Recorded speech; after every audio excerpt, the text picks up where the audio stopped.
Halo Sobat Corong ID. Meskipun dari sisi kemajuan teknologi dan pembangunan Indonesia masih kalah dengan beberapa negara di Asia atau bahkan di Eropa.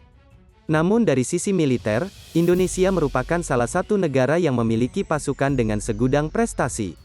Bahkan, tidak jarang ada pasukan dari negara-negara lain yang berpikir dua kali jika harus berhadapan langsung dengan Tentara Nasional Indonesia. Nah, pada video ini admin akan beberkan bagaimana TNI bisa berhasil menggertak dan membuat pasukan asing memutuskan untuk mundur ketika berhadapan langsung. Namun, sebelum kita lanjut, jangan lupa untuk like, subscribe dan tekan tombol loncengnya agar kalian tak ketinggalan video terbaru dari Corong ID. Jika sudah, mari kita lanjutkan saja. Sahabat sekalian, tahukah kalian jika pada tahun 1960, pemerintah Indonesia pernah mengirimkan pasukan perdamaian di bawah bendera PBB, yaitu pasukan Garuda II yang tergabung dalam United Nations Operations in Congo untuk dikirim ke Kongo. Benar sekali bos, pengiriman tersebut dengan maksud untuk meredam konflik berkepanjangan antara Kongo dan Belgia, dan beberapa konflik lainnya. Nah, satu kejadian menarik pada tahun tersebut, yakni ketika para pasukan ANC dengan beberapa tank mencoba mendekati markas besar UNOC di Leopoldville. Di saat itu juga, pasukan Garuda II yang sedang bertugas, langsung bersigap dengan mengeluarkan 6 buah senjata anti-tank di depan markas besar UNOC. Melihat pasukan Garuda II yang tergabung dalam UNOC sudah siap menembak, tank-tank ANC tersebut langsung mundur dan meninggalkan tempat tersebut bos. Bahkan, misi di bawah naungan PBB masih terus diemban TNI sampai dengan sekarang. 5 tahun setelah kejadian tersebut, tepatnya pada tanggal 27 Agustus tahun 1965, sebuah kapal induk Bunda Elizabeth yakni HMS Victorious dan kapal perusak HMS Counter, masuk tanpa izin melewati wilayah Indonesia melalui Selat Malaka, dan rencananya melewati Selat Sunda untuk menuju Australia. Jelas, kejadian kurang ajar karena telah melanggar batas wilayah tanpa izin, membuat Komandan Skadron bertindak, dengan mengerahkan pesawat pengebom B-52 Tu-16 Badger. Mereka menyambut armada perang Inggris itu.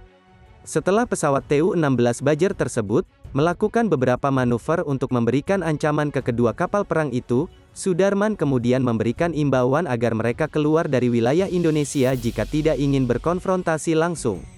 Hasilnya, armada laut Inggris tersebut akhirnya putar haluan dan menjauhi wilayah Indonesia. Mungkin kejadian puluhan tahun silam bisa kita tiru untuk menangkal masuknya kapal asing ke wilayah Indonesia ya bos. Kemudian pada tanggal 1 April tahun 2005 silam, kejadian menarik kembali terjadi. Di mana pada saat itu, pemerintah Indonesia membangun mercusuar di Karang Unarang, yang berada di titik terluar wilayah Indonesia. Ya, alasannya untuk meredam ketegangan antara Indonesia dan Malaysia di Blok Ambalat. Nyatanya, pembangunan itu tak semulus yang kita kira, karena tiba-tiba saja tentara laut di Raja Malaysia dan Marine Police Malaysia, melakukan manuver di sekitar tempat tersebut yang membuat gelombang laut menghempas beberapa pekerja. Meskipun telah mendapatkan peringatan dari TNI Angkatan Laut, namun peringatan itu malah menjadi angin lalu bagi TLDM. Malah justru kedua kapal asing itu membuang jangkar untuk berhenti di tempat tersebut. Merasa diremehkan, TNI AL langsung menghubungi Komando Pasukan Katak, untuk memberikan bantuan menghalau pasukan Malaysia itu.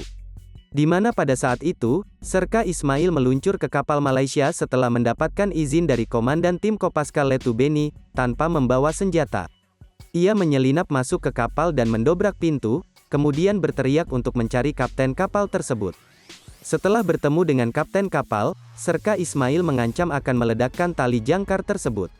Akhirnya, tak seberapa lama, kedua kapal Malaysia tersebut mengangkat jangkar dan meninggalkan perairan Indonesia. Nah, sahabat sekalian, dalam sepak terjangnya, angkatan militer negara kita memang sudah membuktikan kemampuan mereka. Sudah membuktikan bahwa tanah air kita memiliki kedaulatan dan pertahanan militer. Maka, bila mau macam-macam tanpa izin, siap-siap saja berhadapan dengan TNI, yang siap pasang badan dan angkat senjata mempertahankan kehormatan Ibu Pertiwi. Lantas bagaimana menurutmu? Silahkan komen di bawah bos.